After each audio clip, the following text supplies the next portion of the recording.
we were sitting around a room and saying, if I saw Willem Dafoe, who you just talked to, as Green Goblin again, and Alfred Molina, who's not able to be here tonight as Doc Ock, I would lose my mind. I mean, there's always a method to the madness, even in the multiverse, and Loki and Sylvie did something at the end of that series that sort of allowed all of this to be possible. Somewhere in the Marvel multiverse, this happened. Marvel fans, we finally now know what the Deadpool... And we gotta talk about the biggest cameo in Across the Spider-Verse because there's a lot of his... A mysterious cameo was just... Why are we so upset about this? Spider-Man was supposed to make an appearance in Doctor Strange in the Multiverse. No. No, there's no way. Fuck. Did we have it all? Listen, it's no secret that the entire genre of superhero movies has been in decline. In fact, if you look at the Bird app, it is talked about quite frequently in mostly just stupid talking points. But let's rewind the clock just a little bit to 2019. The MCU had just finished maybe one of the most impressive things in the history of cinema, with a 10-year, 23-movie story that was dubbed the Infinity Saga, capped off with a box office record for the culmination of the story at the time. But of course, when you've just accomplished something of that feat, you can't stop. I mean, shit. James Cameron didn't stop with Avatar, even if it took him 13 years to return to the world. So obviously in our capitalistic world, we have to keep making that money. Creative integrity is dead in the such. Except the thing is, when completing a story like that, where do you go next? It's a question I'm personally infatuated with. After the dust settles, after the story is actually complete, what is next for these characters? Well, the answer to that question took a little longer to answer than expected, but from this moment in episode 5 of WandaVision, it was pretty apparent where we were heading. We can talk about how terrible the actual reveal was of what was happening here, and oh my god, let me tell you, this was just shit. Like, the absolute worst type of reveal possible. Boner. You see, the humor here is that it's a dick joke. Ha ha, please laugh. However, despite how this ended, it was basically a blueprint of producers being, we know you can recognize a different actor in a familiar role, which then unloaded the floodgates. Loki Season 1 is specifically about the multiverse and time travel and different variations of the same person, while also introducing the very ill-fated Kang, played at that point by Jonathan Majors. And I won't lie, as of this moment, I was pretty pumped. I mean, if this was the way to finally get X-Men involved on top of giving us sweet, sweet fan service, I was down. It's a ton of key jingling, sure, but I wasn't against it necessarily. I mean, after Infinity Gauntlet, what crazy big comic adaptation was there? Civil War, already done. Still no Doctor Doom, so the newer Secret Wars wasn't happening. Ultron, gone. I mean, for a buffer before the next gigantic threat, you could do something like Masters of Evil, which would have been actually kind of neat. But the issue here is Avengers Endgame was such a giant moment, a cinematic event that had basically never been seen before. And clearly to Marvel, the only way to do an Avengers movie again wasn't to kind of just restart and refollow the blueprint. No, if they were going to do anything, they would want to try and top the spectacle that was Endgame. And there was really only one way they thought they could do that. So what the hell even is the multiverse? And how did we somehow find a spot where multiple giant superhero entertainment projects were trying to tell the same stories at the exact same time? Well, first of all, this idea of the multiverse is pretty old. You guys ready for a semi-long and boring history lesson? Because I sure am. For basically as long as recorded history goes, this idea of parallel universes or an infinite number of universes that we just can't see was thought of in ancient Greece. So this has always just been a theory thrown around. I mean, it is a giant unknown quantity. The multiverse is this idea that all through space and time, there are multiple universes that essentially parallel our own universe. The idea is that these universes take up everything, all of space, time, matter, just like everything in our world. And people have always speculated that what if something goes differently? So say you're given a choice. You make one choice, that creates one universe. You make another choice, that creates another one, and so on and so on. So under that, there are an infinite number of universes where life could look significantly different. Here's the fun part. There's pretty much zero way to disprove this theory. It's more of a work of fiction rather than science, because, well, it actually kind of sounds insane, yet plausible. Despite many attempts to find evidence one way or another, no one really knows. It seemingly has a chance of being real, but so does everything in the world. However, since it does sound more like fiction, man, it sure would be a good concept for some long-running series where characters die and come back all the time, where multiple different authors make their spin on everything that has a history since 1938. The first major multiversal comic story was 1961's Flash of Two Worlds. The story centers around Barry Allen accidentally finding himself in another universe where he teams up with Jay Garrick's Flash to stop Garrick's villains who have teamed up. That is the biggest TLDR I can give, because that's not what this is about. More so, this one crossover comic connecting Garrick and Alan would become the catalyst for many of DC's Golden Age heroes being brought back. The world with Garrick would later be named Earth 2, and this would all set the seeds for DC's biggest event, Crisis on Infinite Earths. The multiverse would become a staple of DC Comics, and well, really comics in general. Marvel would adopt the multiverse into their own stories, and not to bore anyone with this any longer, also became an integral part of its lore. Put in modern terms for my own sanity, since writing this is making my head hurt, the Ultimate Universe 616, the MCU, the Insomniac Universe are all different universes, but still a part of Marvel, so they are a part of the Infinite Marvel multiverse. Alright, a couple aspirin and a cold shower later, let's talk about entertainment. What works and doesn't work about the multiverse. So like the fad of superhero movies to begin with, there seems to be trends that this genre kinda goes through, and we are sadly in the middle of the worst kind of fad. Key jingling because everyone is creatively bankrupt. Oh no, he's hot! So that's not to say there aren't good superhero multiverse projects in film and television, or haven't been good moments in projects. But for the most part, I mean, let's just call it how it is. A lot of these projects don't use the multiverse as a genuine aspect of the storytelling. It uses it to shoehorn cameos, not teach our protagonist a lesson perhaps. So here's the deal. I've got a list of superhero projects with the multiverse, and I'm going to run down them and talk about whether they're good or not through my very subjective lens. I don't really care too much about the overall product of something, but just rather the multiverse works or not. Everything will be time-coded, so if you don't care about some of these topics, you can skip around, but don't worry for me. I'm sure this will be a very sane experience. Dear God. Alright, so The Flash as a movie is how you say, not great, like at all. Tons of flaws, but that's not really what this is about.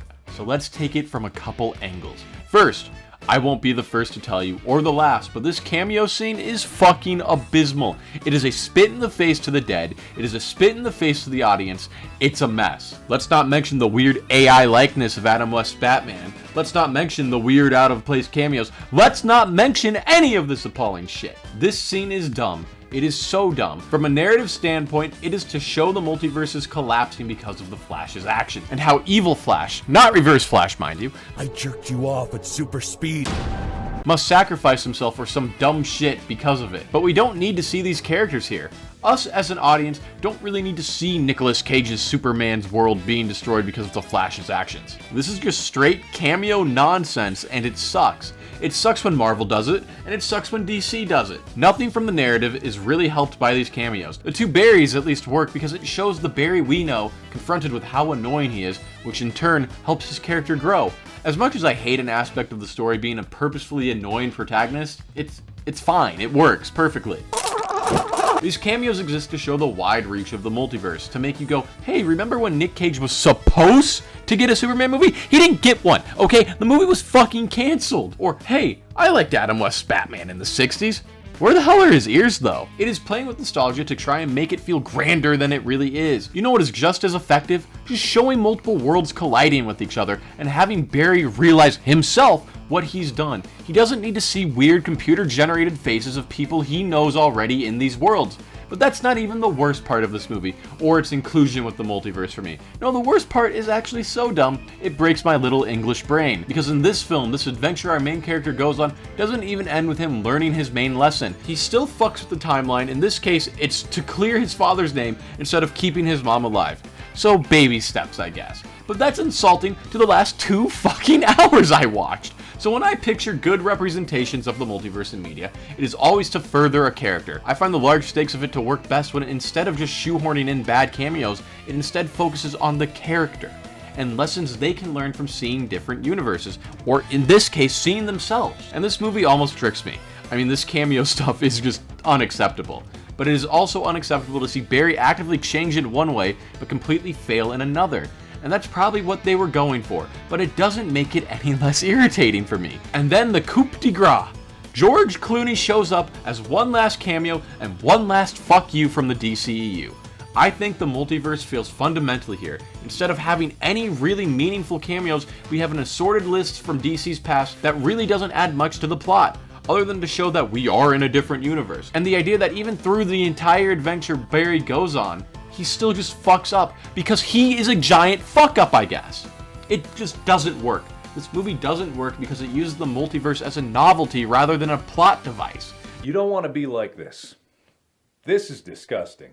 No one benefits from this fucking monstrosity minus Michael Keaton because he wanted to be Batman again. Stars are. No, I'm Batman. What the are you talking about? This is a bad use of the multiverse and is probably one of the worst ones we will cover. In the end, Barry only learns like half a lesson and still just is in a different universe because who the fuck cares?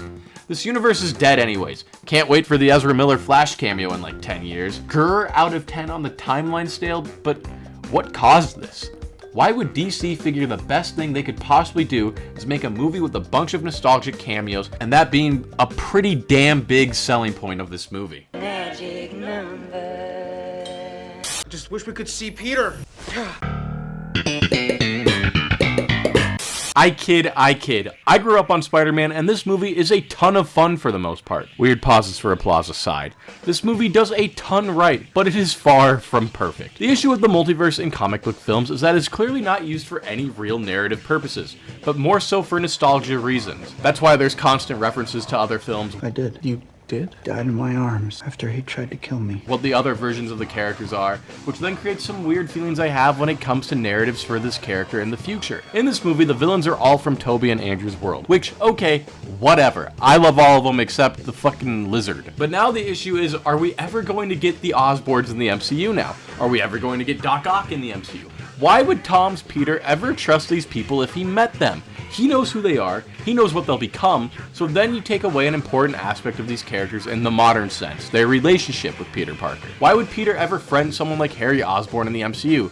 I mean, there's always ways to write around it, and this is perhaps a little cautionary, but I don't know, it seems like they'd burn through those villains and that we probably won't see them again. Which sucks because of how important, particularly Norman, is. But hey, they could always just use Michael Mando again. Do you guys remember that? I feel like actually crazy, as he's never been brought up again. Like, what happened? Nostalgia is a thing I have a weird grasp on. Nostalgia is not a bad thing by any means, because like, yeah, I'd like to remember better times too, simpler times.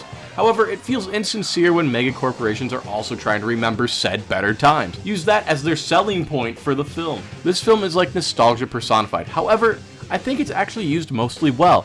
Let's chalk up this multiverse use as out of 10, shrug emoji out of 10, and the reason I think it works better than something like The Flash is because the multiverse is directly used to teach our main character a lesson he fully understands and grasps. I think the best scene in this movie is the rooftop scene after Aunt May dies, when Tom's Peter is just completely heartbroken, not knowing where to go after the death of Aunt May, and willing to just turn his back on the promise he made about helping the villains. It isn't until the other two spider people show up, and when they show up, they're able to echo the great responsibility spiel. But this works so much. It works because the audience recognizes these characters and recognizes that, well, they're all the same character. The audience has already seen what these two iterations of the character have gone through, which makes this conversation mean a tad more, though it raises some red flags we'll talk about later.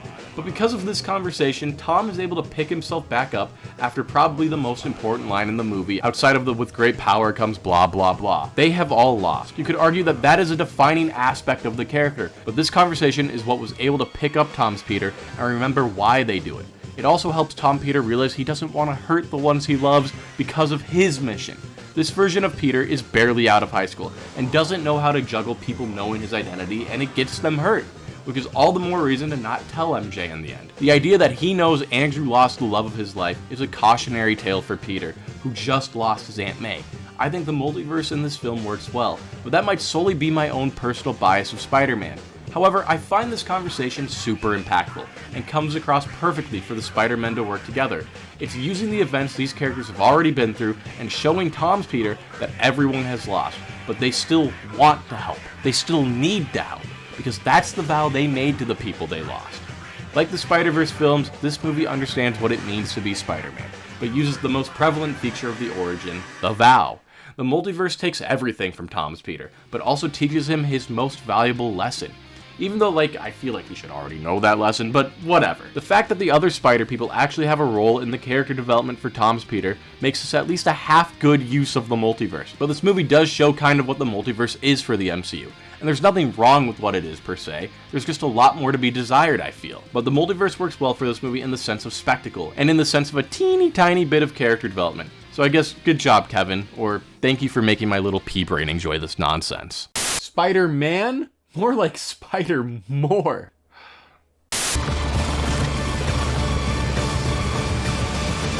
I've already covered Into the Spider-Verse on the channel, so I'll make this one sort of quick. Firstly, in Into the Spider-Verse, the multiverse plays the role of helping Miles find himself, have mentors, and be a fun and unique look at a Spider-Man origin story, differing from those previous and also helping a group of totally unique Spider people become more popular through this adventure. So an A+ on using the multiverse in a way that isn't just stupid fucking cameos and instead making it a giant piece of the narrative. The spider that bit Miles is from a different universe, and that Kingpin's plan comes from using the multiverse to bring his family back. The multiverse is used as a plot device that greatly benefits the characters and has motivation for everyone. And all in all, multiverse-wise, is like somehow the tamest one in recent history. So like, this is all real good stuff, but one I didn't really talk about in that Spider-Verse video was the sequel, Across the Spider-Verse. I mainly tackled the line of Miles being an anomaly, so in regards to the multiverse and Across the Spider-Verse, this film uses the multiverse a lot more, has a villain who can move across it, a spider society full of cameos, and at the end, someone lost in the multiverse with time running out. So the multiverse is a lot more prevalent. We see cameos from Donald Glover, the lady from Venom, Spectacular, my beloved. Now these cameos don't really do much for the story, though the Glover one is kind of a nice bit of foreshadowing, and the lines Spectacular said are there to drive the notion that the Spider Society at least has a point. So let's talk about the Spider Society.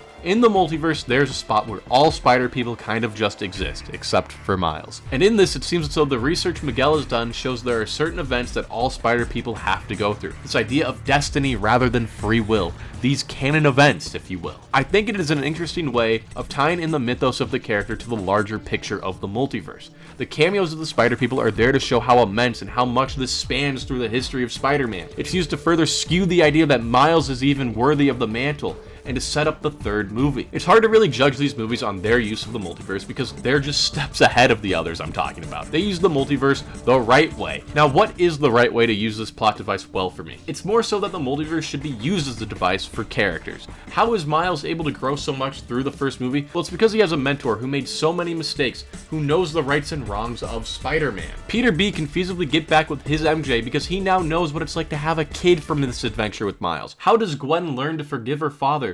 Through her journey through the multiverse. From seeing how the people she desperately wanted to view as parent figures became when the status quo was broken, making her self-reflect about her own life. The term, and he's not the only one, is thrown around quite a bit because that's the real life reflection in these films. Through the multiverse, these larger than life people can have a support system of people who actually understand them. They are not alone. They're not the only ones. I think the Spider-Verse films are easily the best use of the multiverse in superhero movies because, well, it's not used as some cheap novelty. It's used as the main plot device, and because of that, tells a story that isn't based in cheap applause, but rather growing characters through something so out there as the multiverse. Yeah, so this right here is the best one. One where the characters are able to grow, and the multiverse is actually a pivotal point of the narrative.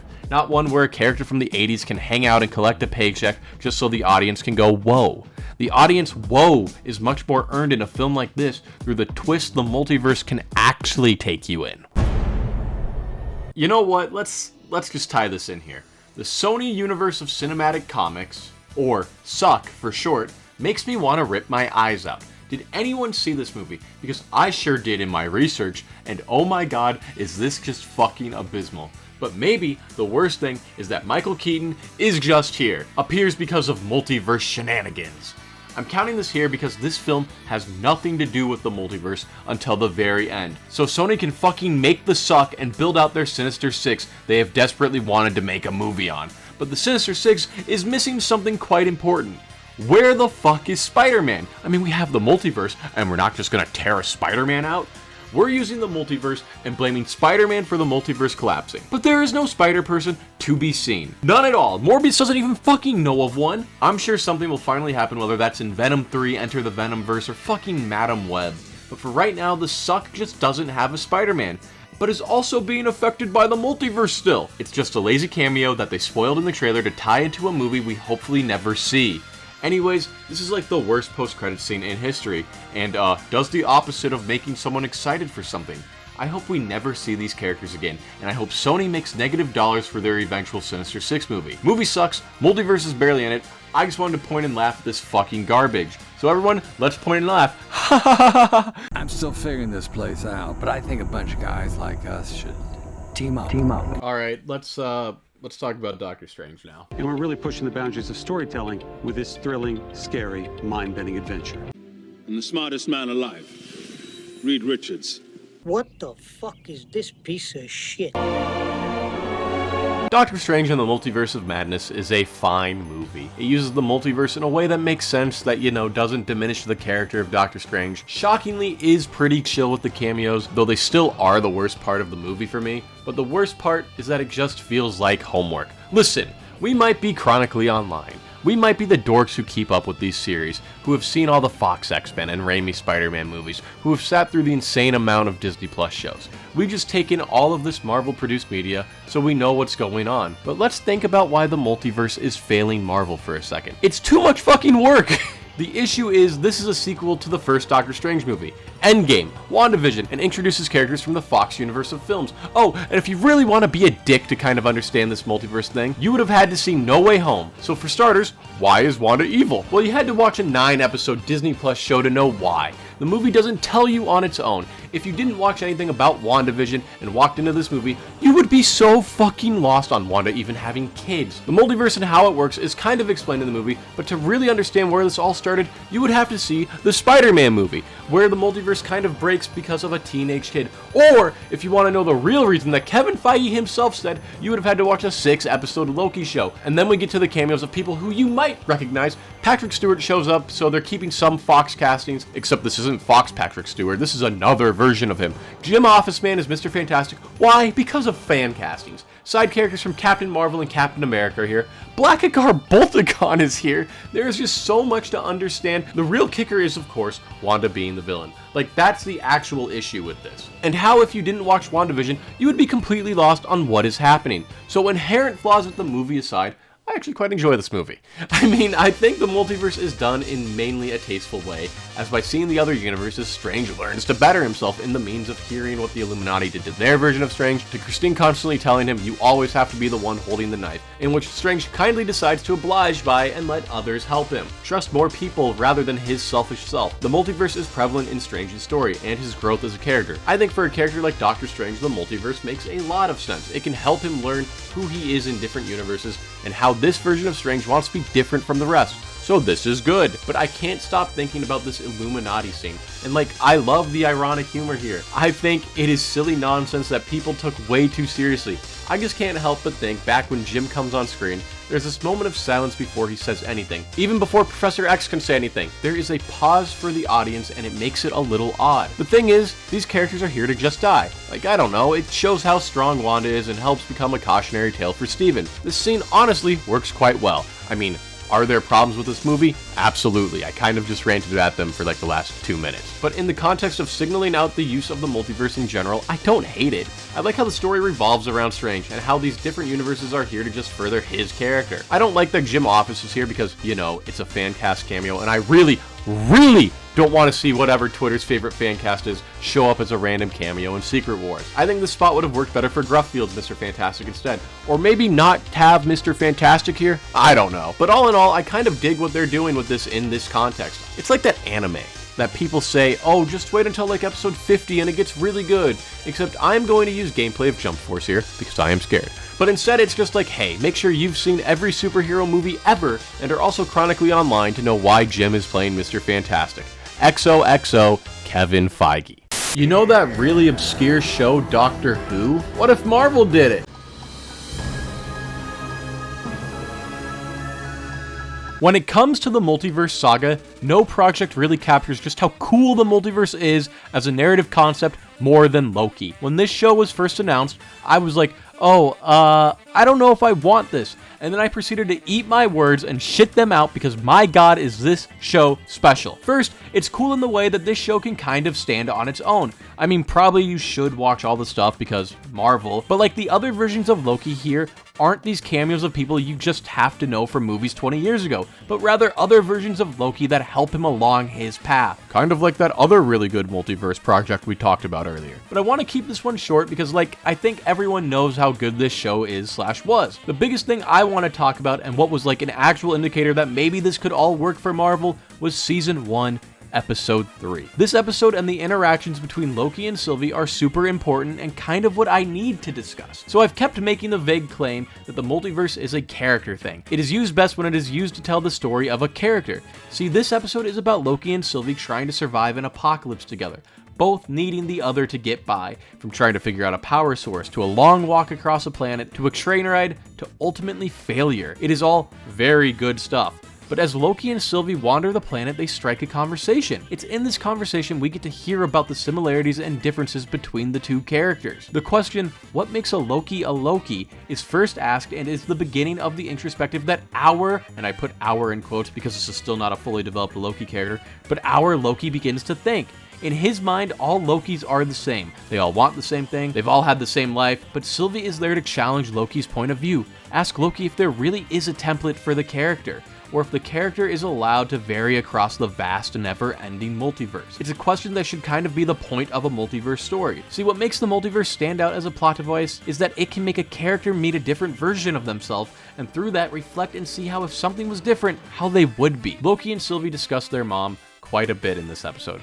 Loki shares the strong relationship he had with his mother that ultimately made him who he was, where Sylvie differs. She barely even knew her own mother, and most of her life has been on the run. They differ. They aren't the same, and as every sequence goes on between them, they need each other to make their plan work. One does not succeed without the other. It's as if you need a whole self to be able to see everything in your life. Another conversation on this train ride is love. Sylvie asks Loki, "What is love?" To which they discuss, and Loki tries to find an answer. There is, of course, a tension between them, but it works. It works because it is the physical embodiment of loving yourself. It's actually quite smart. Like, you can actually visualize Loki's inner conflicts because he's conflicting with another version of himself. When he and Sylvie kiss, Loki learns to love himself. The multiverse as a tool is genius when actually used to tell a narrative that warrants it, because when used best, the multiverse can tell a compelling story about people learning to change because of who they are or who they become. Help give characters a new outlook on life. Loki is great. It is probably the best thing the MCU has produced since Endgame, and shows how valuable this multiverse concept can be. Shows that if for the right reasons, Marvel could create a grand narrative using the multiverse that isn't just cameo porn. A narrative where the flaws of the universe can be explored,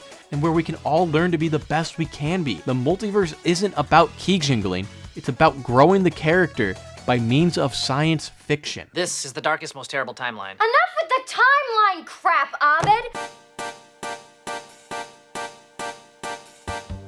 Now this is kind of cheating because this looks more at chaos theory, but I mean, a different timeline from this episode does show back up in the show, so I want to talk about the best use of the multiverse, in the most subjective nature, of course. So one of my favorite shows of all time is Community. It is one of the funniest, most out there, full of heart shows I have ever seen. It takes from the sitcom genre, it takes all the stereotypes and plays with them in a very meta way. Just commentary for what was at one time flooding cable television. The show was very ahead of its time, and I'm trying not to say too much because I have a much more focused video coming out on why I love the show. But if you haven't seen it, you absolutely should. It is some of the most wonderful, batshit insane TV a cable network sitcom could be. And in one of my favorite episodes, Season 3, Episode 4's Remedial Chaos Theory, we get a look at what I am going to call a multiverse, even though I don't know, it probably isn't. There's probably some other name for it, but I'm assuming the term multiverse would encapsulate multiple other branching timelines. But whatever the point is, this episode gives the audience a glance at 6 different timelines. The premise is that Jeff Winger, played by Joel McHale, rolls a die to see who will grab a pizza between the group. And with each different roll of the die, it shows just how the night goes for the gang, ranging from depressing to horny and just downright nuts. This is a good gag and comedy. It varies between the darkest timeline where Pierce gets shot and everything goes wrong, Pierce telling the same joke 6 times with varying results. It's smart in the sense that it can take the same situation and through showing the 6 wildly differing results, hits you with one of the best emotional highs of the show. Now with the multiverse in play, it creates the darkest timeline, which becomes a recurring bit throughout the show and creates a dichotomy of the good personalities of the characters versus the evil. But here's the thing. I've been harping on this idea of a multiverse being used for narrative purposes. It's why I despise something like The Flash, where our main character doesn't even learn his lesson, but in something like this, a 23-minute episode about getting a pizza, it shows something and understands why the multiverse can be a strong narrative device. We see how the group changes when missing one of the personalities, how insufferable they all can be, how leaving your life up to pure randomness can lead to chaotic instances. How one small change to an equation can lead to a fire in your apartment. but when not being a part of the randomness, when breaking the randomness and just kind of living in the moment, you can create a happy ending. I don't know, it's hard to really word, but when you get to actually visualize the other instances, the times where you see the group's flaws fully embraced, this is the best timeline because of Abed's speech. It won't matter what happens to us as long as we stay honest and accepting of each other's flaws and virtues. This is without a doubt super important. Jeff gets called out that by rolling a die, he knows he'll never have to get the pizza. There's 7 of them. And by seeing everyone's flaws, seeing how the other universes work, it shows what they can be and how they can be better. The perfect timeline is the one where you can know your flaws. You don't have to be perfect, but you can accept it and move past them. Make the best life imaginable for you. The timelines play the role of showing everyone's flaws, so that when we get to the perfect timeline, we understand how important those flaws really are, that those flaws make us human. I don't hate how the multiverse is used in the MCU. I don't hate the multiverse. I think it can actually be a very powerful narrative tool when used right. I don't even think that the idea of multiverse in film was a mistake per se, but I want to take this as a cautionary tale. See, I want to set everyone's mind back to the Morbius trailer.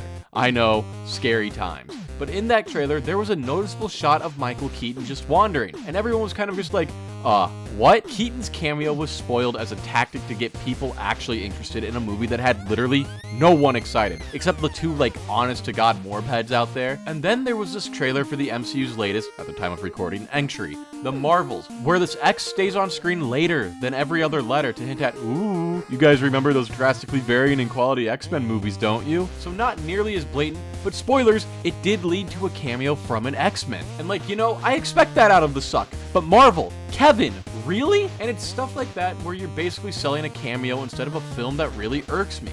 What was getting people excited about The Flash? Was it the character himself?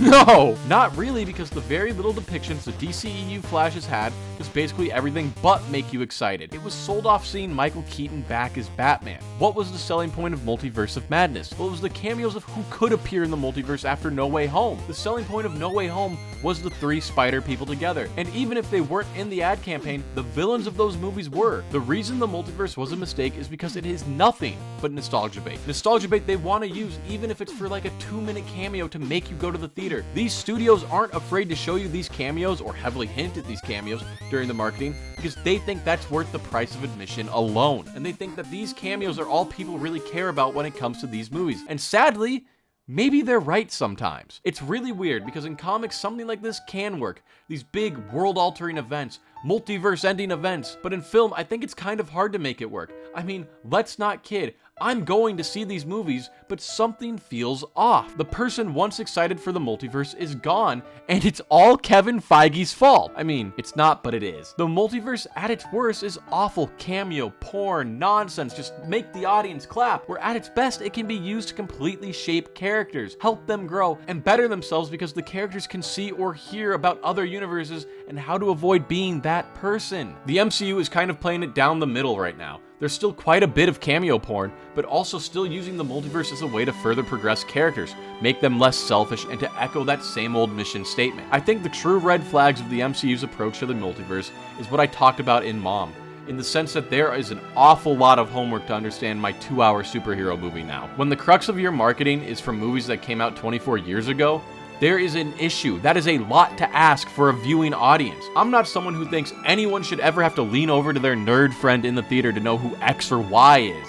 For Marvel, the multiverse was a mistake because maybe, and just maybe, we shouldn't have ever seen Patrick Stewart as Professor X again. Maybe we shouldn't have ever seen Tobey Maguire as Spider-Man again. Maybe we shouldn't have seen Hugh Jackman as Wolverine again. It's great to sometimes just see a definitive conclusion every now and then. And in our world of never-ending remakes and sequels, that just wasn't ever going to happen, was it? But my issues with Marvel's use of the multiverse is that very rarely does it result in any substance for the plot. It's more of an excuse to get people on screen who Marvel hopes you know and hope the word of mouth of cameos helps sell a movie. All of that said, I am still looking forward to Deadpool 3, and I'm looking forward to seeing more Fox X-Men and the Spider-Men again. I mean, at the end of the day, I am still a fan of these characters. Just something to think about when it comes to this newfound trope in superhero movies. This kind of lazy method of not really focusing on story as much as spectacle, and there is nothing wrong with that. But I will be concerned for Secret Wars because that movie is not only ill-fated, but also concerning in what it will be, and whether the multiverse is more than just a gimmick or a storytelling device to help push in a new direction toward the MCU. Thank you for watching.